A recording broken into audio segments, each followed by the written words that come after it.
Hello guys, I'm back at the shop here. I've already started working on this one rod. You can see I've ground a lot off the bottom. This rod was the heaviest one in the group. It was about total weight 876, 77 grams. This one's 834.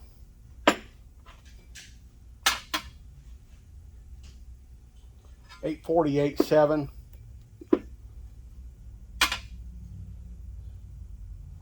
844.5. 848.4. 837.8. 842.9. Be right back.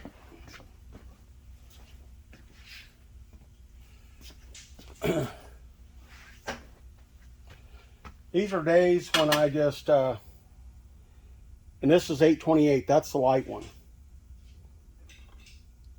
It's, that's the light rod. But the problem is, come over here to number 4 and we're going to hang these. So rods have 2 weights.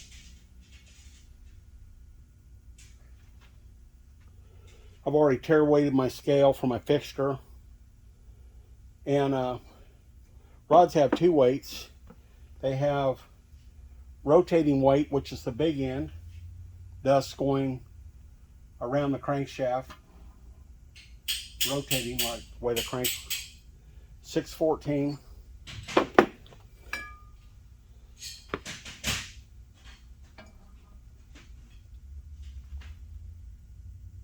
$610.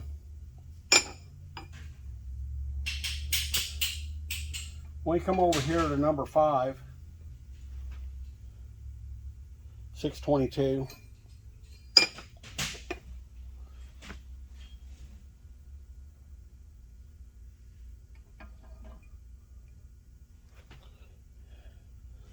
$621.6.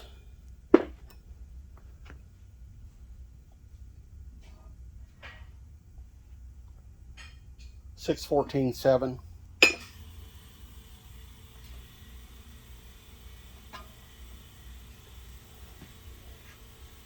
$607.7.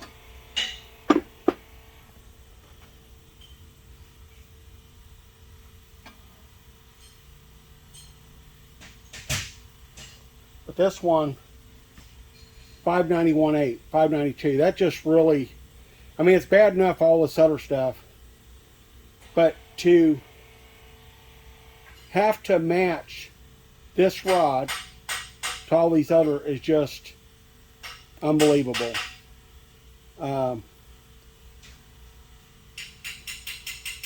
Anyways, total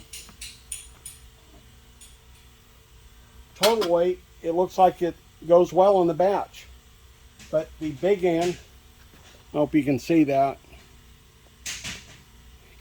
You can't look at it, you can't tell the difference, but it is. Anyways, so, but this number 8 rod, unbelievably heavy. Anyways, I'm going to go to work on it. I'll be back. See what we can come up with. Hey guys, I'm back. Back on these 440 Chrysler rods. These things are absolutely horrible. Maybe, probably rank in the top 3 bad sets of connecting rods I've ever balanced. So bad that I'm not able to grind and belt sand. I'm having to put them in the mill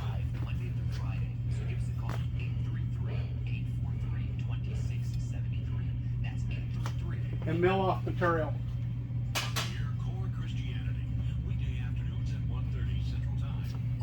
Okay, let me grind some on it and I'll be back.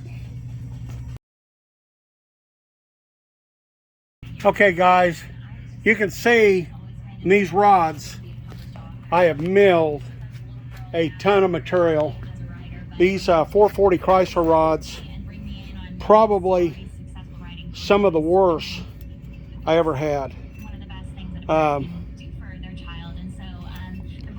The little end of the rod is, guys, is called reciprocating. The large end of the rod is called rotating. I guess I'm kind of slow, and the way I've got to do it, it's not fast. There's probably some guys out there will identify with what I've had to do here today. You get into a balance job like this, and you know this isn't the first balance job I ever did, not the first big block Chrysler, and you get into this is probably one of the worst I ever had. It probably ranks in the worst 3 sets of rods, and they were a match set, all except for one, and we had to replace it, and but all the rest, it's just absolutely horrible. This thing come out of a motorhome, and I'll finish this up tomorrow. I've had it today. I'm a little muffled, I got my mask on, but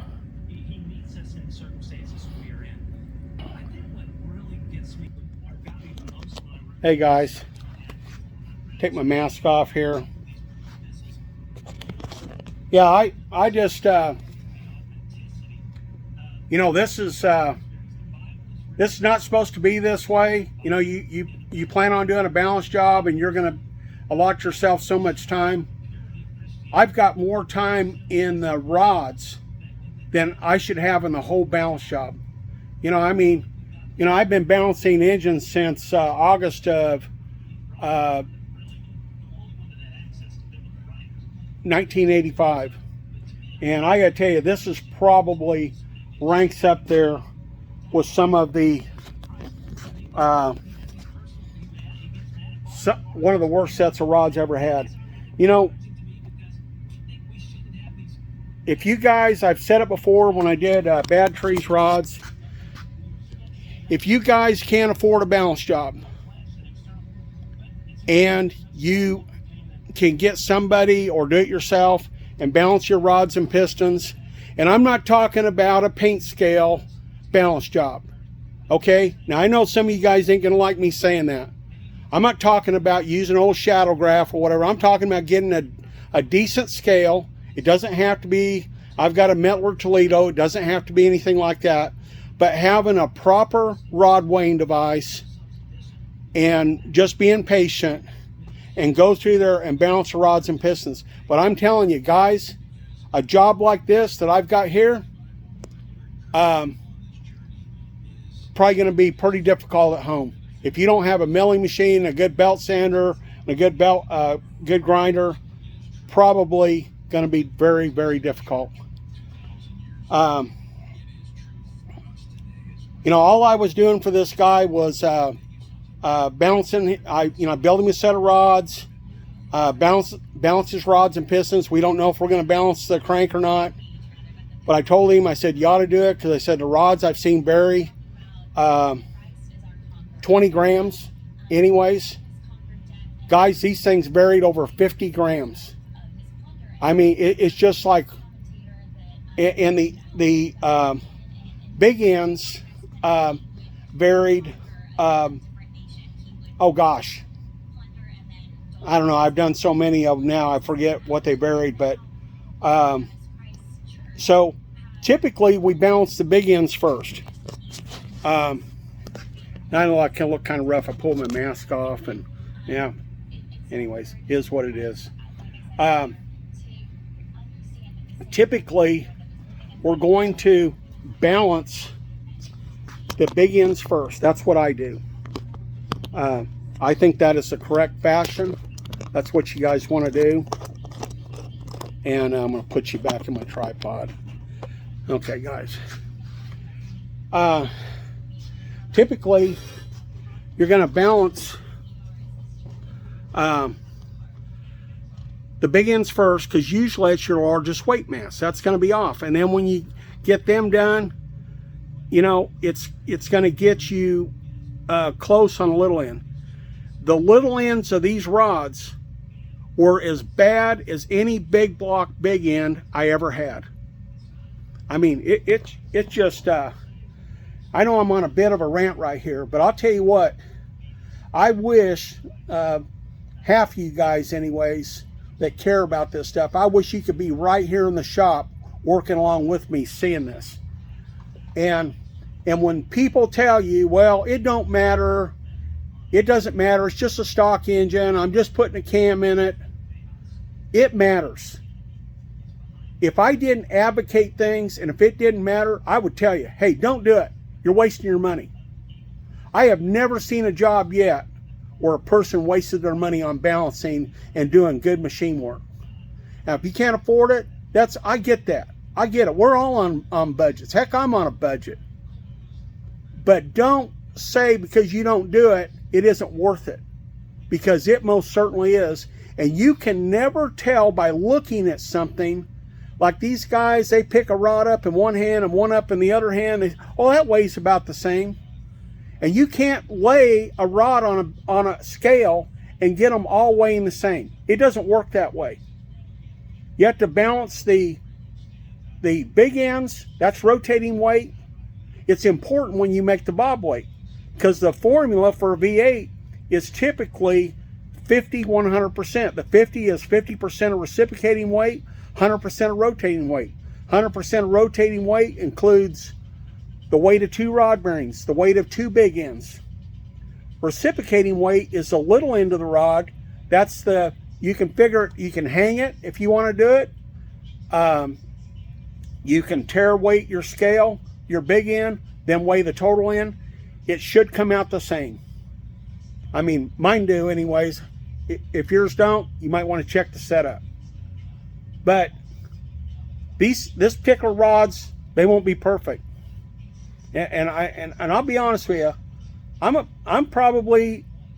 willing to stay out here, but the problem is I'm taking these rods to where we can't take any more off of them.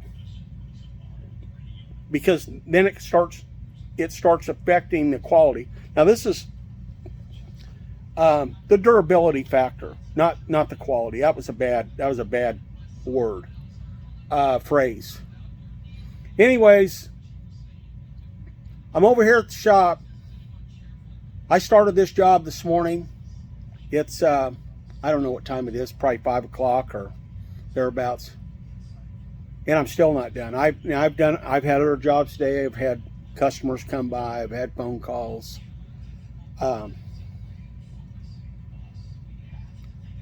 It's not easy, guys. So whoever's doing your work for you, your machine shop, if he cares, he or she, whoever's doing the work, if you're doing it yourself, I get it. If anyone wants to know how to do something, they can get in touch with me. I'll tell them how to do it. I'm all about helping somebody help themselves. But this stuff needs to be done. If you can't afford to balance the crankshaft, balance the rods and pistons. But balance the components as if you were getting ready to do a balance job. You know, the factory most generally does a pretty good job balancing cranks end for end. A lot of times they're heavy. A lot of times when you make a bob weight, the reason the bob weight is heavy on the crank is because the aftermarket pistons weigh less. But still, get it the same. You know, if you've got a little overbalance in a motor, so be it. But get those components where they swing on that crank. Get them where you're rotating and you're reciprocating. Your reciprocating is up and down. Get it to where that's working harmoniously. Your bearings are going to thank you. It's not like doing a whole balance job. And I get it. I get it that people don't want to spend $300, $400, $500 to do a balance job. I get that. But to spend $100, $150 or do it yourself, I wouldn't suggest anybody, if you hadn't done it before, to start out on a set of rods like these. Because I'll tell you, we had one of the rods that we had to beam polish so that we could get the rod itself light enough so we could even balance it. You know, the work speaks for itself. I've got footage of this. I don't know if I'm going to load a video up tonight. It'll probably be tomorrow. I may go ahead and finish it. But even if as hard as I worked, even if it's not perfect, and I ain't telling you guys, sometimes things ain't perfect. You guys probably know that. We're all human beings. But getting it as close as humanly possible, and it's going to make a difference.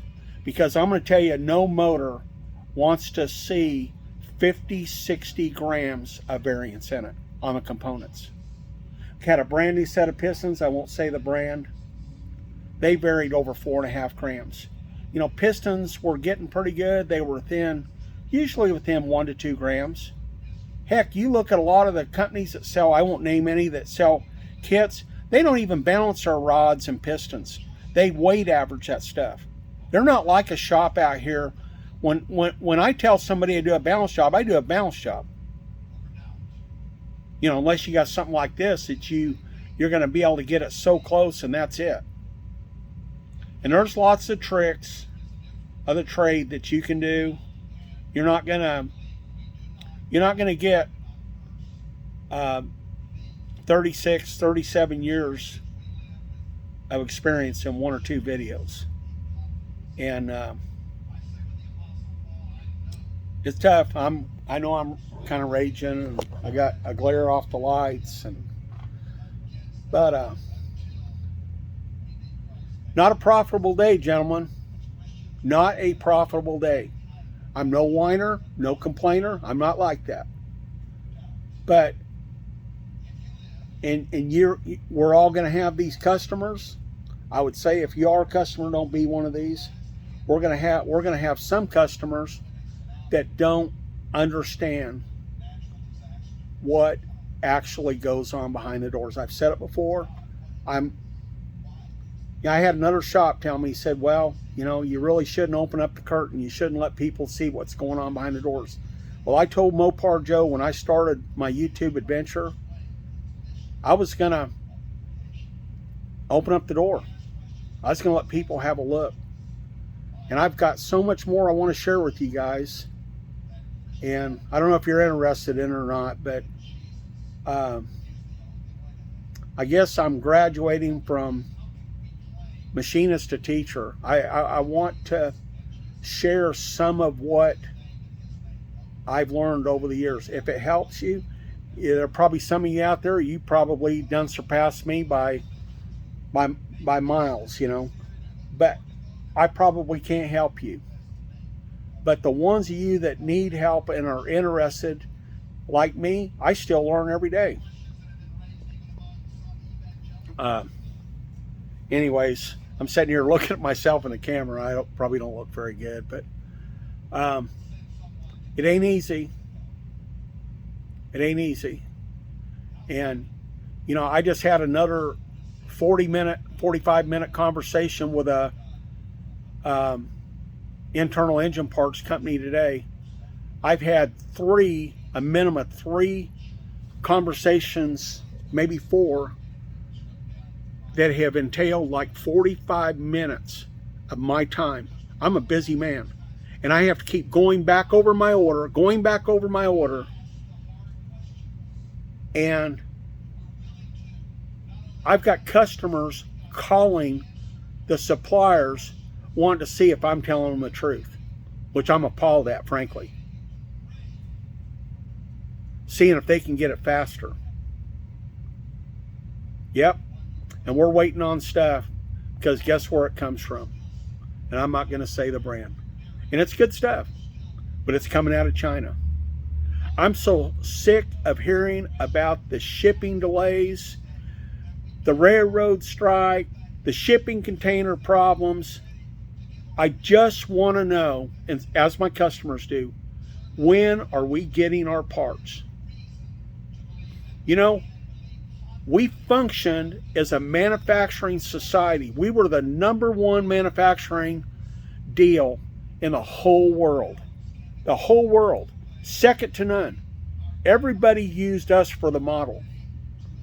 And now we can't even. I called yesterday trying to get a kit for a 318. You want to know why you can't get parts? Because people are out there dragging their old pickups out of the woods, out of the weeds, pulling their old cars out, and they're rebuilding their old motors. I tried to get an M72 Melling oil pump from one of my main warehouses, and my other warehouse has one, but they didn't have any 60 over pistons and rings. The other place had 60 pistons and rings, but they don't have any oil pumps. You got to be kidding me! An M72 oil pump? So I tried to get a high volume M72 HV. You can't even get that because people have resorted to buying high volume to put in their stock rebuilds. It's getting bad, and it's going to get worse. And don't believe this stuff where they're saying the inflation is 8 or 9%. I don't know what you guys thinking, but I'm paying 30, 40% in some cases extra for parts.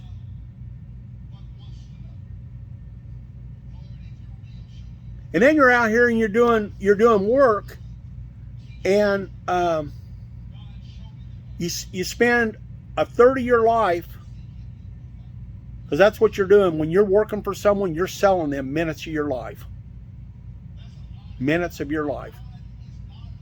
And you get in a job like this, and I couldn't charge this guy enough money. And I can tell you, for me, I'm no quitter. I don't quit on nothing. But I'll tell you what, to do this, to catch the flack, and then people wonder why mom and pop shops are closing the cotton picking doors.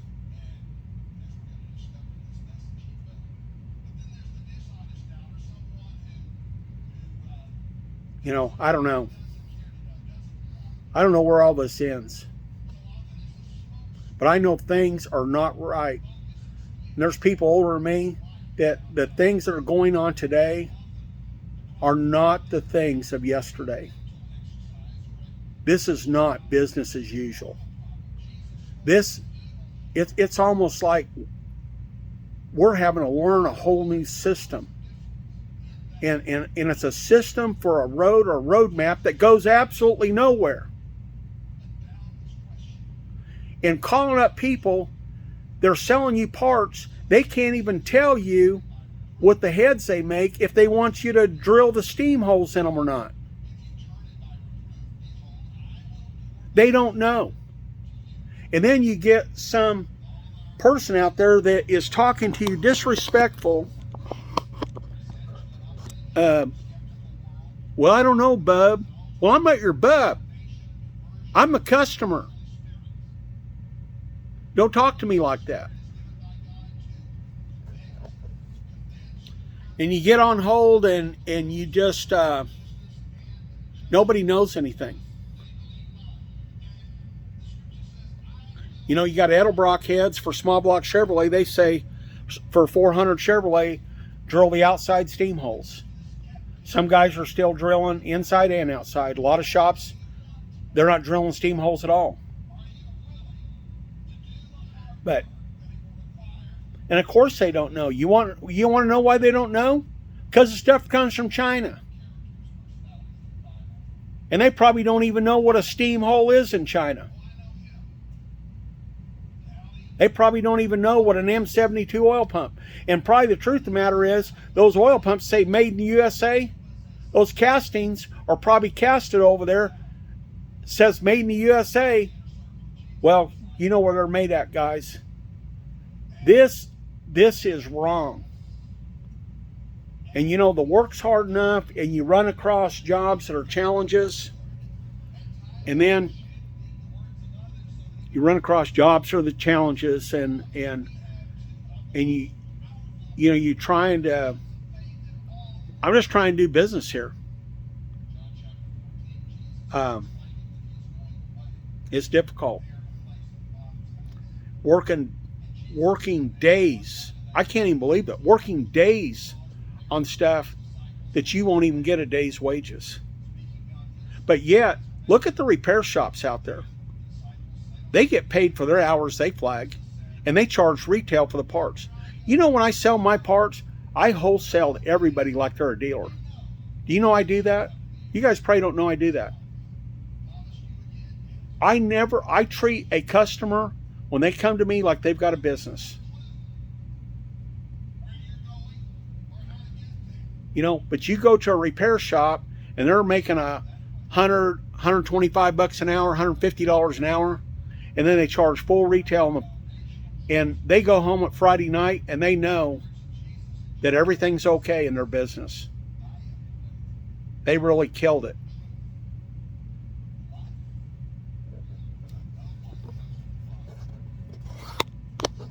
Really killed it. Anyways, I'm sorry for the rant. I just wanted to show you about some challenging rod balancing video. My word. But I've had a day. I don't know if anyone's interested. I may load this up. If y'all don't like it, I'll take it down. But it isn't easy. It's getting harder. It's not supposed to be this way. You know, we are masters at building, a lot of us, at building 40 and 50-year-old engines, and we can't even get an oil pump, rod bolts. Don't get me even started on ARP. I'm so sick of the excuses. And then the customers, they say, well, I can go here, and I won't say any names. I can go here and I can go there. And then they go to their cart when they go to check out. Oh, expected to ship in 3 or 4 months. And even then they don't get it. They got a good price on it, but they ain't got it. Thanks for watching, guys. You have a great day.